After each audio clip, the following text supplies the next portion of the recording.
प्यारे छात्र छात्राओं, स्टडी क्लासेस 24 में आपका स्वागत है। जहां आज हम लाए हैं आपके लिए प्रकाश का परावर्तन।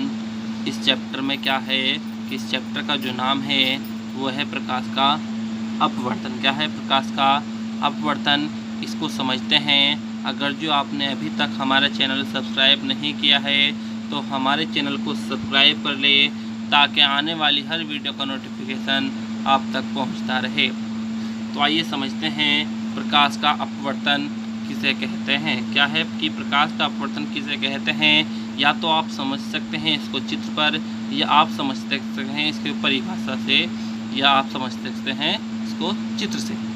क्या है कि जब पारदर्शी प्रकाश किरणें, क्या है कि जब पारदर्शी प्रकाश किरणें एक माध्यम से दूसरे माध्यम में प्रवेश करती है तो वह अपने मार्ग से विचलित हो जाती है। तो वह क्या हो जाती है, अपने मार्ग से विचलित हो जाती है।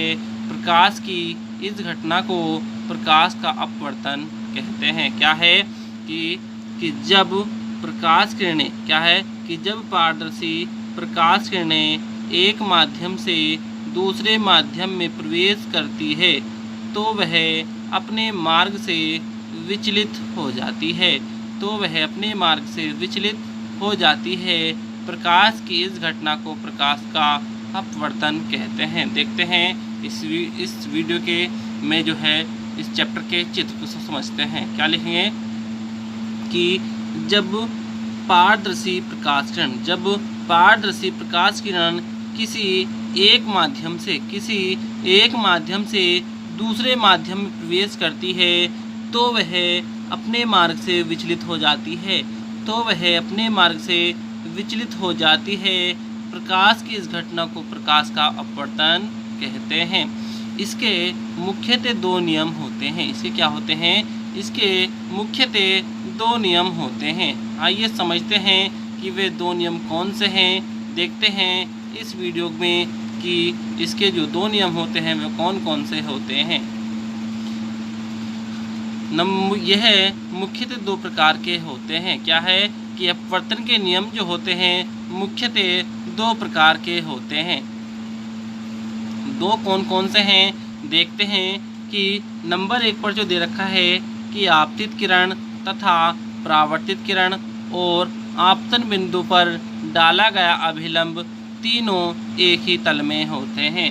क्या है कि आपतित किरण तथा परावर्तित किरण, क्या लिखें, आपतित किरण तथा परावर्तित किरण, या आपतित किरण तथा अपवर्तित किरण और आपतन बिंदु पर डाला गया अभिलंब तीनों एक ही तल में होते हैं।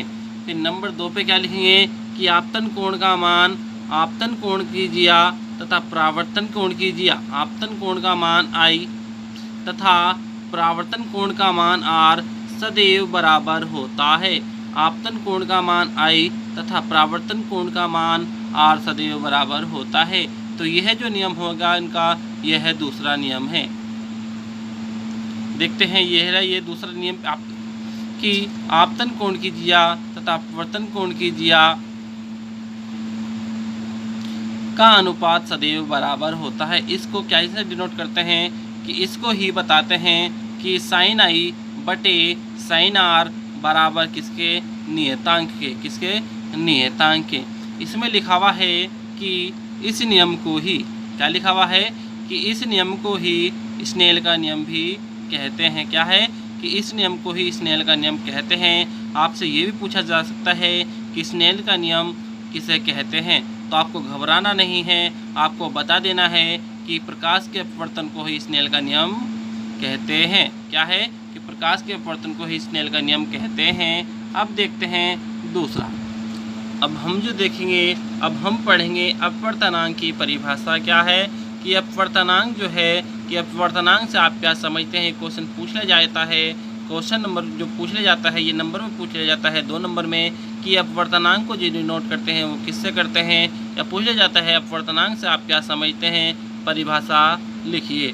तो अपवर्तनांक की परिभाषा लिखेंगे कि आइए समझते हैं कि परिभाषा क्या है। कि जब प्रकाश किरण, क्या है कि जब प्रकाश किरण किसी तिरछी रेखा में गमन करती है, कि जब प्रकाश किरण किसी तिरछी रेखा में गमन करती है, किसी तिरछी रेखा में गमन करती है तो एक पारदर्शी माध्यम से दूसरे पारदर्शी माध्यम में प्रवेश करती है। क्या है? तो एक पारदर्शी माध्यम से दूसरे पारदर्शी माध्यम में प्रवेश करती है तो यह अपनी दिशा परिवर्तित कर लेती है। तो यह अपनी दिशा परिवर्तित कर लेती है जिसे अपवर्तनांक कहते हैं। जिसे क्या कहते हैं? अपवर्तनांक कहते हैं। क्या है कि जब प्रकाश किरण किसी तिरछी रेखा में गमन करती है तो वह एक पारदर्शी माध्यम से दूसरे पारदर्शी माध्यम में प्रवेश करती है तो यह अपनी दिशा परिवर्तित कर लेती है जिसे अपवर्तनांक कहते हैं। इसमें लिखा हुआ है कि इसे n से प्रदर्शित करते हैं तो 1n2 बराबर n2 बटे n1 sin i बटे sin r, n2 बराबर sin i बटे sin r। ये हो गया इसका सूत्र। अब देखते हैं अगली हेडिंग क्या है कि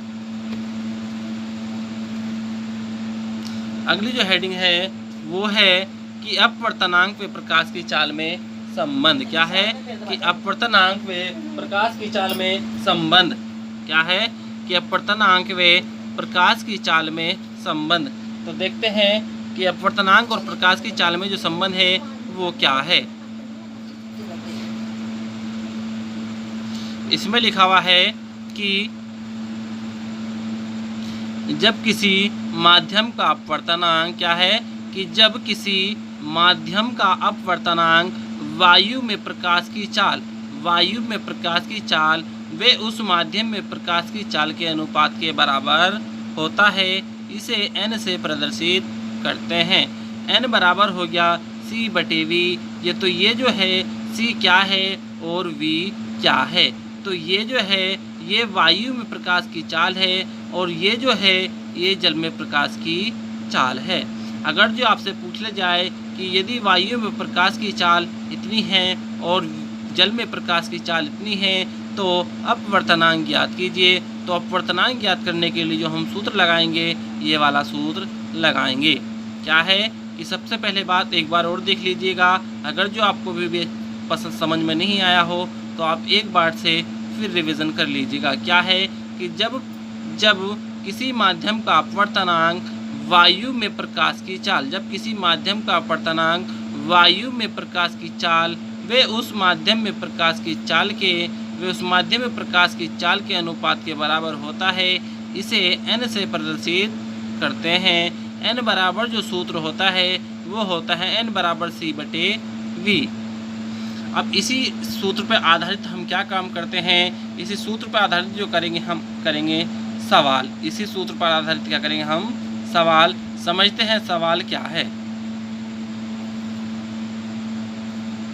इसमें लिखा है यदि वायु में प्रकाश की चाल 3 × 10⁸ मीटर प्रति सेकंड है। क्या है कि वायु में जो प्रकाश की चाल 3 × 10⁸ मीटर प्रति सेकंड है और जल में प्रकाश की चाल 2.26 × 10⁸ मीटर प्रति सेकंड है तो जल का अपवर्तनांक ज्ञात कीजिए। तो क्या है?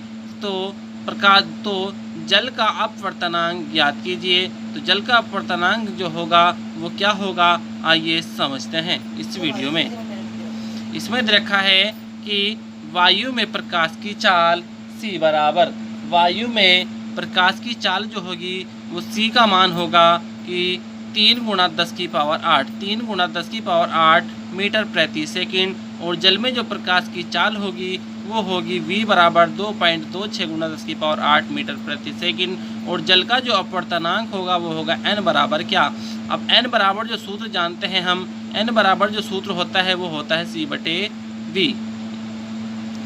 अब हम क्या काम करेंगे? हमने जो किया है वो क्या काम करेंगे हम कि n बराबर c बटे v। n बराबर क्या हो जाएगा? c बटे v। तो n